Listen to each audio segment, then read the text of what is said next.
Hi, so today's little video is on what is called the hand quilt look stitch that you find on a lot of sewing machines now. And if you're not a fan of hand stitching, then this might be the stitch for you. As you can see, it does look like a hand done running stitch, but super neat. And how this is achieved is by using a monofilament, an invisible thread, on the top, and what happens is we pull up the bobbin thread, so the bobbin thread is actually the colour that's going to show up, and in between each one of these stitches is one stitch of the invisible thread. Okay, so there's just a few things to bear in mind when it comes to actually setting up your machine to do this stitch. What is really important is this top thread, the monofilament. This one here, and this is my favourite and my definite recommendation, is YLI, and it's one of the best on the market. Not expensive. It's about £6, £7 a reel, and there's a huge amount on here because it's really, you probably can't even see it, but it's really fine. You can also use Monopoly by Superior. I have used this in the past, but I do find that this I will tend to get a couple of breaks, whereas I don't get any really with the YLI. It might well depend on your machine, but you may well already have something like this, or Bottom Line, for example, which is a bobbin fill, which is a much thinner kind of thread. And what you're looking for, this colour here is smoke, and you get clear as well. And what I'm looking for is something that's going to blend in with the background, so it's not going to show. The stitch is still there, but I won't be able to see it. So if I show you just a couple of samples, for example, here I've actually stitched it out. Now the first two I have done with just a plain white thread on the top and the dark red in the bobbin, and you can see it almost gives this kind of candy cane effect, so you can still see that thread. This one here, where I've used the monofilament, oh goodness me, you can't see those in between stitches, so all you're actually seeing is that bobbin thread colour. Okay, so what we need to do to get it to do this stitch is first find the stitch on your machine, and on most machines it will look a bit like this. I'll try and get that in focus. I'll put a little picture in the corner as well, and it's going to be a triple stitch. So you're going to see 3 lines of stitching and then 1 stitch in between, and then another 3 lines of stitching and 1 stitch in between. Okay, so that's the stitch you're looking for. You might find on your machine you've got a couple of choices. The best thing to do is to just test them out. So I've put the thread on the top, and you'll notice what I have done is I'm using the upright spool, because I find this thread tends to prefer being upright to horizontal, and I think it's a bit like that with a lot of these sorts of threads. Metallics as well, I often find they're much happier being upright. They tend to catch far less, and because it's such a fine thread, and what we're now going to do is up the tension, so the tension on the top is quite tight, it will tend to catch itself, at which point it sort of wobbles and bounces around. So if it's on the horizontal, it tends to catch a little bit more, so there's more chance of it actually breaking. So that's sitting on there. Don't forget this little bit of felt. I think people often forget that. It normally comes in your kit, and what that does is it just stops it wobbling around quite so much, gives it a bit more grip when it's sitting in the little cup. If you are finding issues with the stitching, the packing peanut is everybody's friend for this kind of thing. Just make a little slice in one of these. They normally come with something fragile. So I've just cut it with scissors, so I've got a split, and then I can just put the thread through there. So as it runs into my first point of threading for the tension, what it's doing is it's just going to sort of straighten it out a bit. You can stick it on or wedge it, but normally once it's actually going, it just kind of sits there. And what it's going to do, it's almost like ironing it out. It will squish it in there, and anything curly that's coming off here, it sort of smooths it out as it then starts running through all the various tension points as you're threading up. And sometimes that can really help. I use this quite a lot with metallic threads as well. And who knew? Anyway, as we come down, what we're after doing is taking our tension, our top tension, up, because on this occasion what we really want is to be bringing that bobbin thread up onto the top of our fabric. So normally that's not what you want. You want it to be completely even, so the top stitch shows and then the bottom stitch only shows on the bottom, and you don't see, neither the twain shall meet, should we say. But on this occasion we are changing that, and we want that thread to come up. So you're going to have to test run this on your particular machine.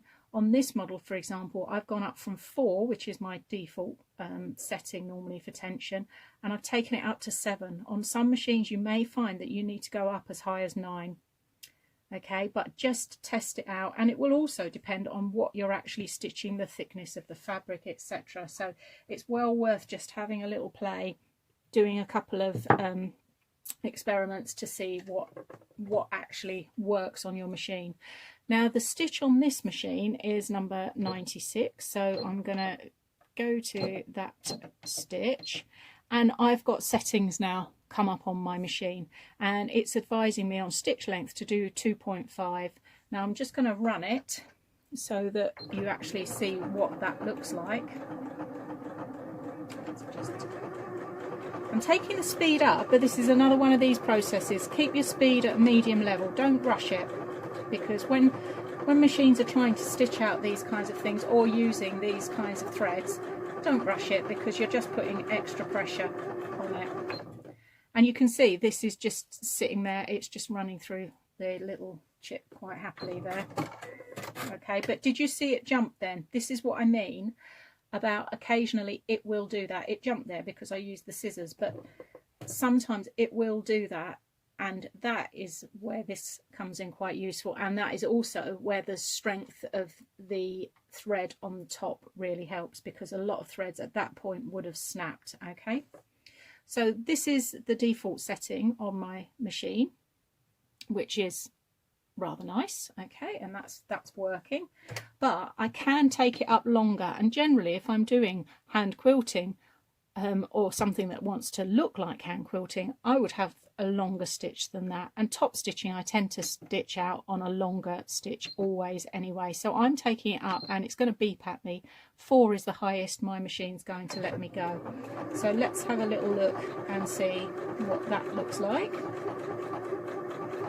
I'm stitching it through just a piece of batting here, thermal and felty, just to, because then you can see quite well what I'm doing.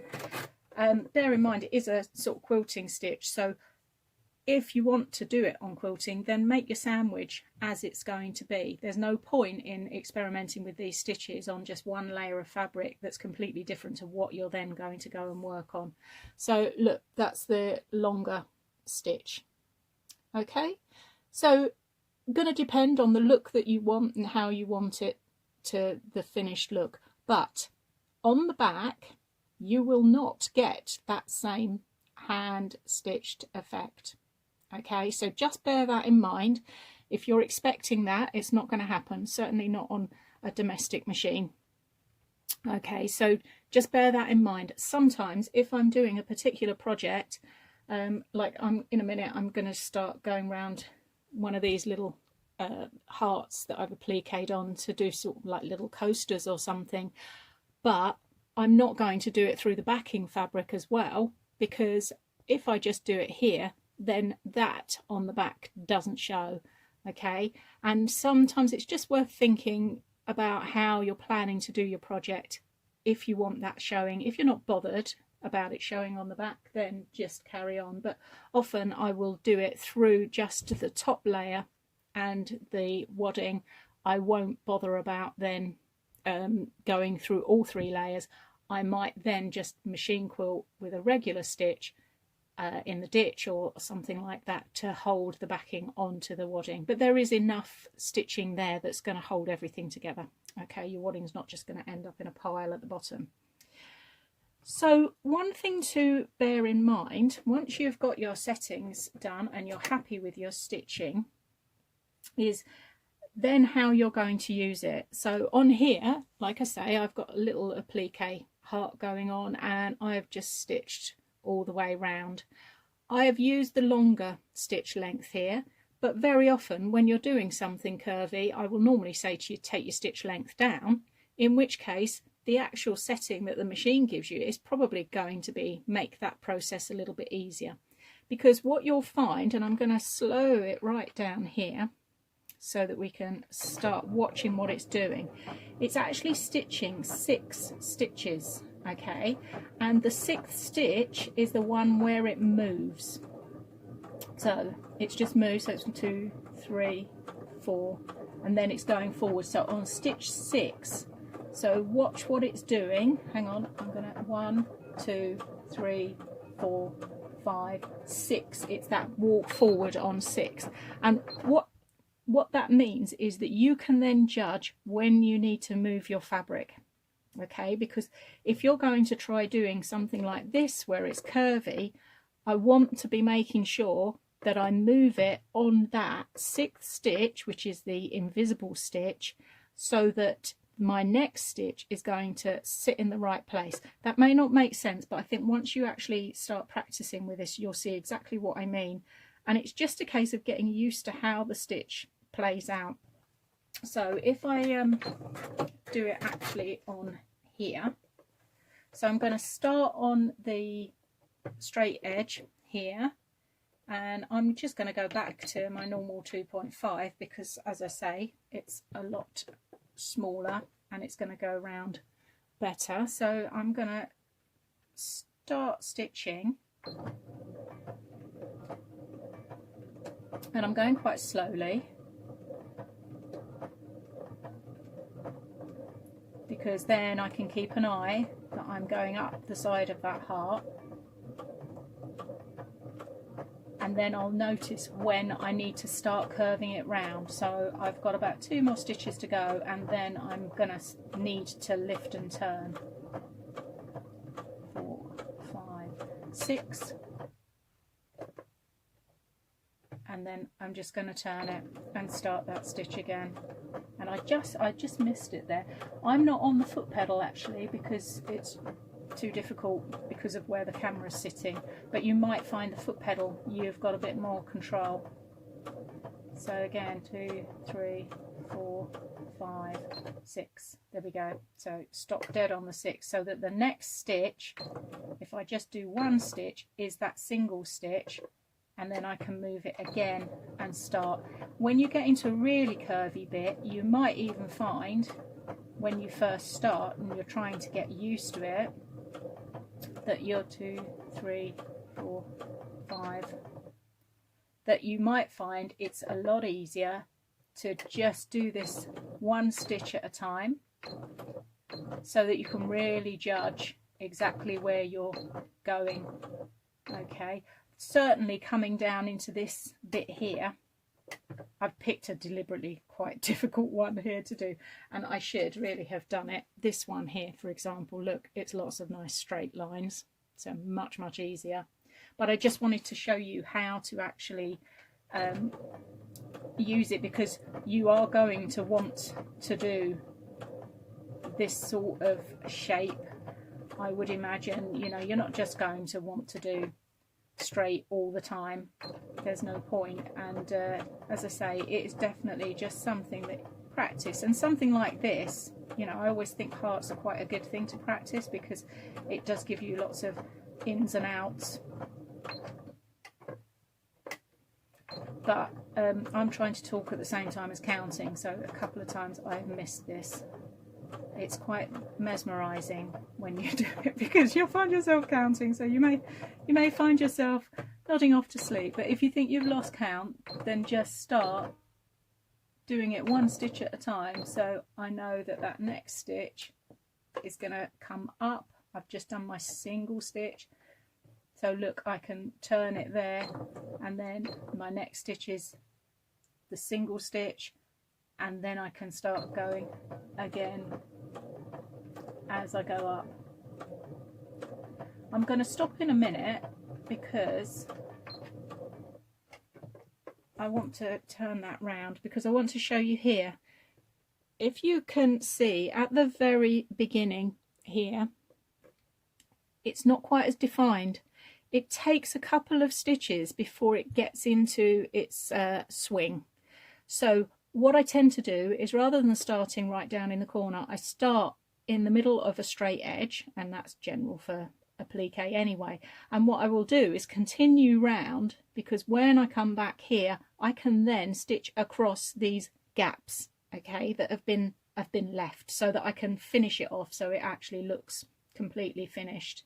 But you can see, look, it's actually a really cute effect going on there. And then I could do, if I then put the backing on or I bind it, I could then put another row or another row round here. It's quite a nice way of finishing something, as I say, where you don't want to spend the time to hand quilt it necessarily, but that kind of finish is really cute to do. So why not have a little go at that? If you've got any issues, you don't know which stitch you're looking for or something like that, just drop me a message and a picture maybe of what stitches you've got on your machine, and I'll be able to tell you.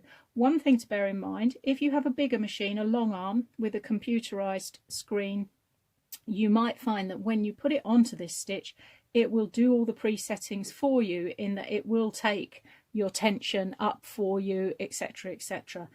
Just to say, always though, experiment with what you're actually working on, because the machine, although it can do all of this and tell you all of that, what the machine does not know and is unable to tell is exactly what fabric you're working on, what thickness of fabric you're working on. So you may find that the settings that you've got on your machine don't quite work for the project you want to do. So don't think, oh, it doesn't do that stitch. It just means you're going to have to change those settings. And on those kinds of machines, very often you can then save it as a favourite stitch. So if you're doing the same kinds of battings, waddings all the time, then you'll find that there's a stitch setting that you are going to go back to all the time, and you can set that as your favourite stitch for this particular stitch. Okay, so hopefully that has explained that, so go and give it a go.